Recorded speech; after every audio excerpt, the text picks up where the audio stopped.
Good morning once again, and thank you so much for staying with us right here on Sunrise at Sea. Welcome to the Twitter Jabs too. My name is Agi Owase, and we are continuing the conversation in regard to rationalization of government agencies and furthermore looking into the Uganda Airlines probe. And joining me at the center of this conversation is Mr. David Chizito, who is a programs officer with Transparency International Uganda. Good morning, and thank you for joining us this morning. Good morning, Agnes, and good morning, viewers. I'm happy to be hosted here again. I think the last time we were here, we were still discussing issues of governance, and then we were disseminating the corruption perceptions index. Yes. And what a coincidence, coming back to discuss almost similar topics. Oh, yes. So, we're happy to have you. Now, to start with, for the benefit of the viewers out there, what is rationalization of government agencies and what does it entail? The topic on rationalization of government agencies is a discussion that came up sometime back, I think in 2017 or 16, under the National Planning Authority, where we noticed that we have so many duplications of mandates among key agencies and departments within government. So they realized that there were some anomalies where at some point the supervisors or the key ministries were almost feeling belittled by these agencies that they are basically supposed to supervise. So a process was initiated to ensure that we can realign and ensure that some of these duplicated agencies can go back to their mother ministries. And it's in the interest of having some more efficiency and effectiveness in the way government conducts its business. So basically, a topic on rationalization is basically how we can ensure that, key agencies are realigned back to their ministries and ensure that we avoid that duplication of mandates and roles. Now let's look at the Uganda Airlines probe. With the scandal at hand at the moment, officials from the Uganda Airlines getting exorbitant salaries, even when the Uganda Airlines itself is not making the money to, sustain that. What do you have to say about that? I think we are in a context where when you look at most of the airlines world over, I think few of them have been making profits. From South Africa to most of them are basically not making profits. But when you come to Uganda, ours, it's a special case because one, we have a new airline that I think most of the decisions we took were basically rushed and some of them were political. And you know what happens when politics enters into the picture? Everything gets spoiled, even with the good intentions. So one of the mistakes we did were recruitments, of course. And I think among the issues that COSASE has been probing on was how some of the key officials within the Uganda Airlines were recruited. Because we've seen that some were appointments, and the last time we had tolerated appointments, that was for ministries. Because for a minister, those are political representatives. But when it comes to appointment of technocrats, you'd want to get the most qualified individuals to fill up some of these spaces, and also the most experienced individuals to run some of these businesses. So Uganda Airlines is coming at a time when, one, airlines world over not making profits, but also now the individuals within the airlines are not well aligned to cope with the current pressure world over. And as a country also have a weakness that we are also taking things the traditional way. Because when COVID-19 came in, of course, you noticed that travel was a bit restricted, and that's still on. But then there are other advantages that some of our partner countries have taken, note of. For example, cargo. And with cargo, you're looking at how you can foster trade within or by your citizens and other countries. And Uganda, we are still trading with our local neighbors. We trade with Kenya, we trade with Tanzania, we trade with Rwanda. And we are a landlocked country. So if you would take an advantage of the Uganda Airlines at the time when it's not making profits, but use it as a cargo handler to take people's goods to other markets beyond the normal neighborhoods. Perhaps it would be an advantage that as much as we are not getting revenue in transportation, but then the cargo we are taking out, at least URA can pick taxes from that. But those are other advantages that I think we haven't looked into as a country. And then when it comes back to the salary structures, I think you'd want salaries of your handlers in the airlines to be as competitive as possible. And that's what other airlines would be doing. But I think in our context, it comes at a time when we are not making profits. And that's, I think, the saddest part. And that's what it's causing most of the debate in the media and in other arenas. So you think that the CEO earning 87 million, because that is the top earning official at the Uganda Airlines, you think that is okay? Ideally, it would be okay, or even more, but if it came at a time when we are making profits, but also if the CEO had a befitting track record, that, you know, like you have someone who has been in the business, he has moved world over, has experience and has even the capacity to drive business growth, there I would say maybe it's okay. But if you look at the most recent, I think, initiative that the Uganda Airlines had put in place was, I think one of them was the air weddings. You know, doing weddings in the air, but that's not in the priority of Ugandans. That doesn't drive revenue. Like if the taxman, for example, URA is looking at expanding his tax base or getting more revenue in the coffers. You know, organizing weddings in space, they don't bring money to URA, but you'd rather look at creatives of how can you support local farmers in villages to transport their cargo to Europe, to transport their cargo to China. Those are some of those subsidies that we think Uganda Airlines would have been looking into. And it needs someone with, I think, the most creative minds, the most experienced, you know, track record to drive such kinds of initiatives in the airlines. Now, with the continuous sagas at the Uganda Airlines, because at the moment there is there's the scandal of the exorbitant salaries, and then the scandal of Ms. Jennifer Bamuturaki being appointed by the president as the CEO, which definitely didn't rub people the right way. So what does that say about the government systems? Because they hired PricewaterhouseCoopers, that recruitment firm, to recruit, you know, the CEO, and yet later on the president appointed, and thereby the government losing 98 million Uganda shillings. What does that say about government agencies or systems? From our side, one of the things we've really wanted to fight in this country, one of them is impunity. When you get people appointed in positions by the head of state, they cease to account to the system, but they rather account to the appointing authority.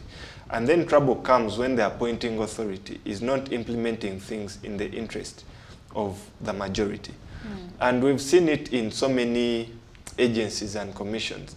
You remember there was an individual who even told the Land Commission that even if you report me to God, nothing will change. So that kind of impunity can only be fought when we have systems in place that can create checks and balances. But also when you come to the corruption aspect of it, we want to see fair competition in the way we are appointed, in the way we get some of these opportunities. So if you can appoint someone who is less qualified and then leave out a lot of these guys that were fully qualified to fill in some of these positions, I think that's entirely unfair. But also it demoralizes some of these individuals. And you know, we are having a lot of now brain drain. Many people are feeling that perhaps it's time to switch from Uganda and do work somewhere else. And these are some of those factors that are basically causing that brain drain. Because you'll find that some of the people qualified are not filling the positions, but then the unqualified personnel are filling the positions, and then the country suffers. Now we are in a situation where Uganda, you know, we are basically a bit broke. Up to now, not a bit, we actually broke. Yeah, up to now, so many civil servants haven't received their salaries.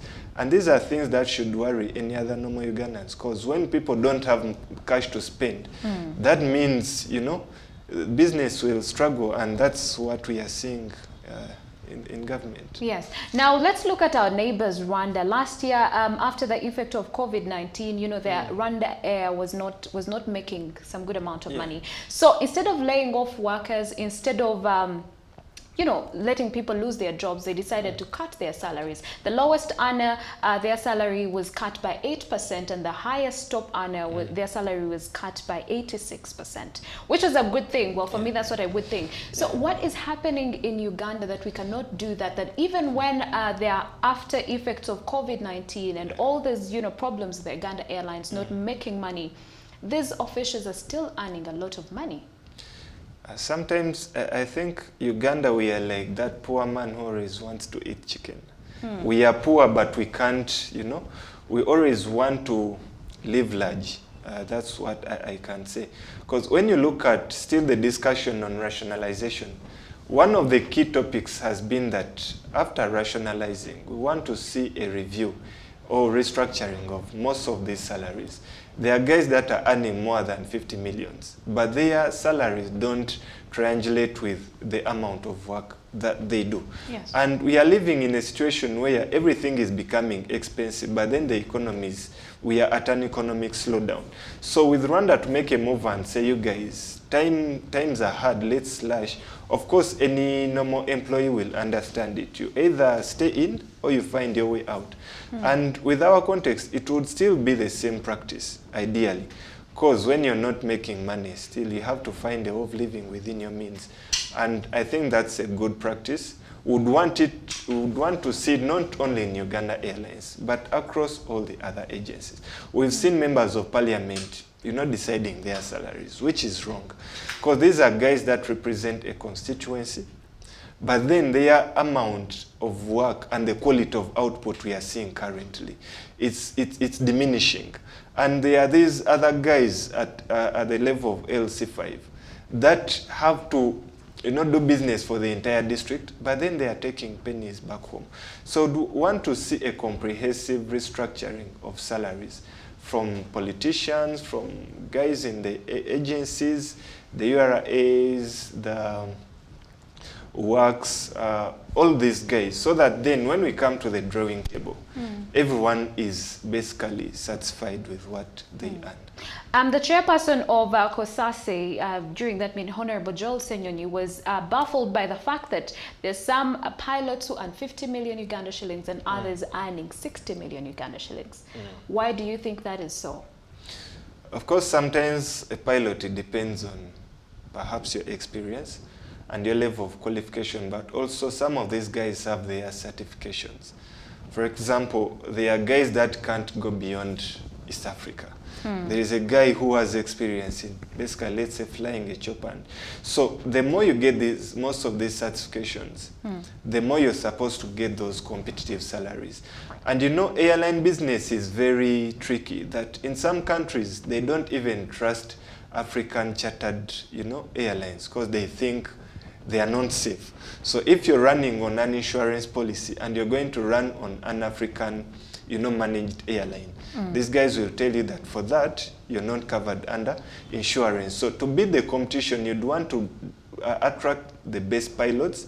You'd want to attract the best brains behind most of these planes. Because we've seen some previous air crashes where some were saved because of the expertise of the pilots, but some were crashed because the pilots didn't have enough expertise to react in time. So I think those are one of the guys that would be getting perhaps the most salaries, because every life of every person flying entirely depends on the pilot. Their brain, their calmness, you know, everything depends on the pilot.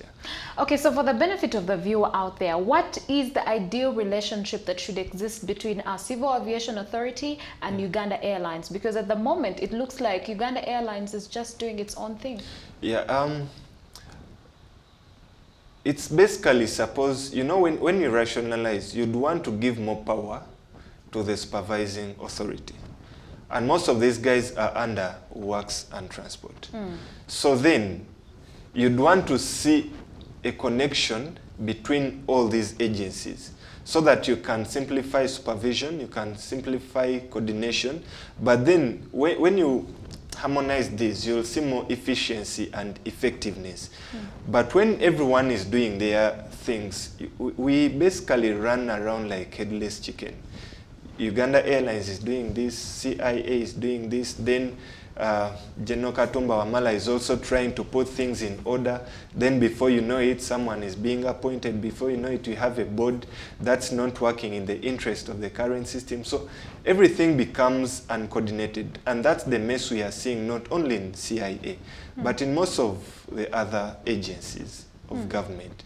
And still it comes back to rationalizing, because that's where the core lies, that if you can have all these guys coordinated under their parent ministries, work will become more smoother. Salaries will become more better, because then you'll have a harmonized salary structure. You'll have, at least most of these guys will be complying to either the public service, and you know, everything will become more streamlined. But as we are operating now, we are basically at the law of the jungle. We don't have any specific direction. Do you think it's the problem with the top leadership of this country? Because if they have hired a private firm for you know, recruitment, and then the topmost leadership of this country, the president, appoints someone else, don't you think in one way or another it's the top leadership that's influencing these decisions, and maybe in one way or another causing the airline to fail? I don't know. Yeah, sometimes it comes from leadership, because when you meddle into private affairs, of course you collapse the systems. And when you collapse the systems, you start running entirely on a gamble. And you know, when you gamble, you'll either win or you will lose. So in some scenarios, I think we have gained, for example, the appointments of people like Jennifer Musisi. You remember the work she did with KCCA. Oh, yes. Then the times of Allen Kajina, I think sometime back in URA. But those are entirely gambles. And you can't risk everything on a mere gamble. And that's where for us would still emphasize that we would want systems to be in place, so that when this person is not performing, the same system that recruited them can easily fire them with the streamlined structures.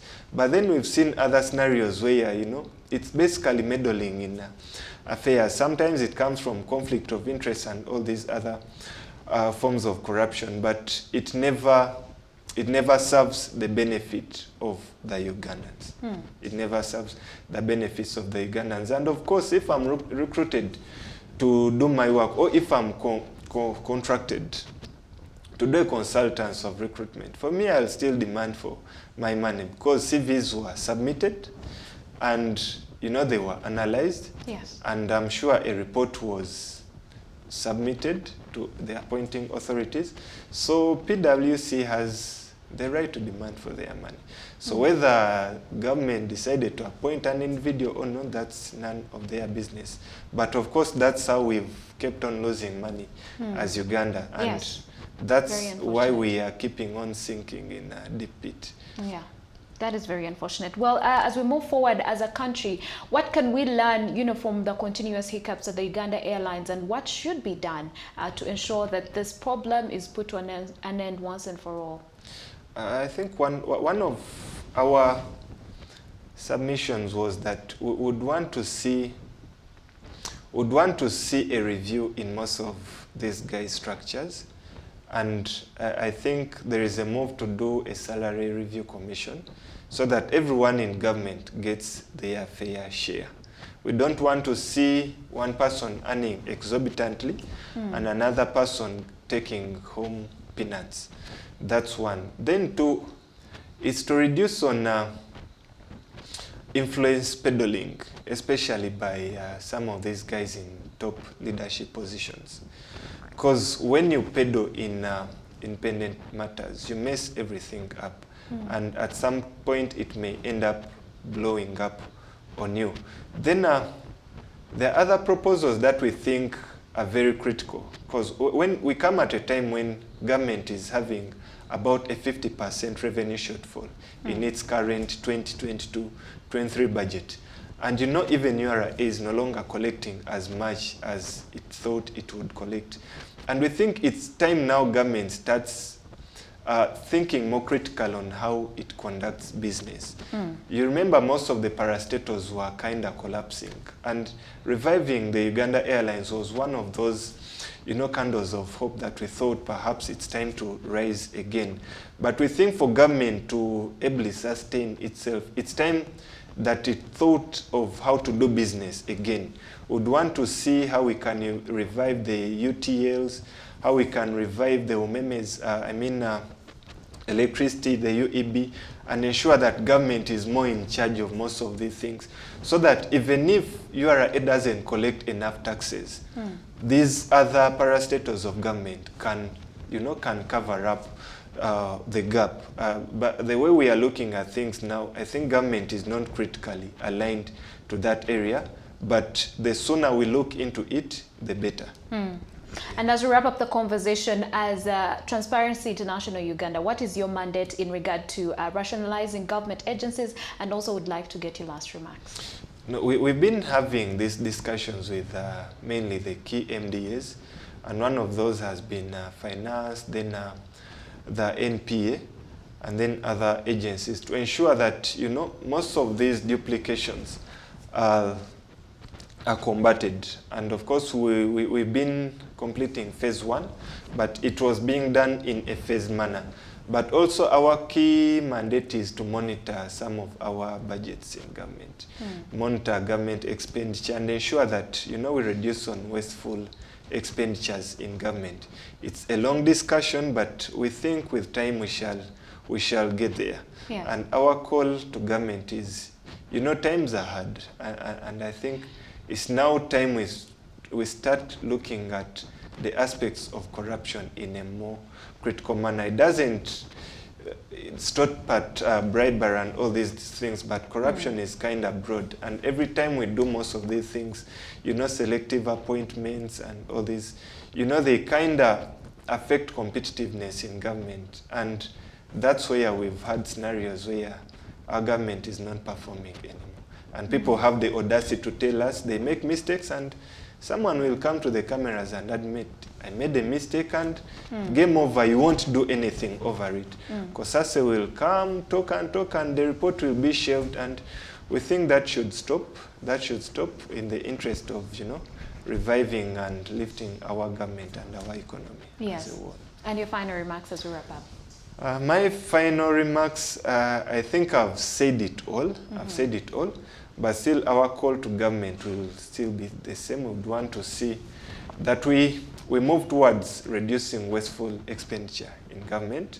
Let's see how we can, you know, realign and replan as a country to lift our economy. And also, we have reports coming up, reports on corruption, and basically the Corruption Perceptions Index coming up again, which looks at beyond issues of corruption, issues of economic performance and all that. And we think government should start using some of these as benchmarks to improve its of delivering services to the Ugandans. Well, thank you so much, Mr. Chizito, for joining us this morning. Welcome. Well, this has been Mr. David Chizito, and is the Programs Officer with Transparency International Uganda. And that is all we had for you in this segment of the Twitter Jabs. But before we, you know, go into the break, I would like to share with you a video footage of the story that actually sparked off this discussion in regard to what transpired on Tuesday, the 16th of August, when the Uganda Airlines officials appeared before COSASE, and that is the Public Accounts Committee of Parliament. Thank you so much for joining us on the Twitter Jabs. Coming up will be our views, and we'll be discussing guest etiquette. Don't blink. Right hand. This arose after the Auditor General's report of 2020-2021 showing how the staff of Uganda Airlines were earning huge monthly salaries from a loss-making national carrier. The report also indicated that the salaries are given to staff members without any human resource manual to follow. Which kind of staff does Uganda Airlines need? Where can these people be sourced from?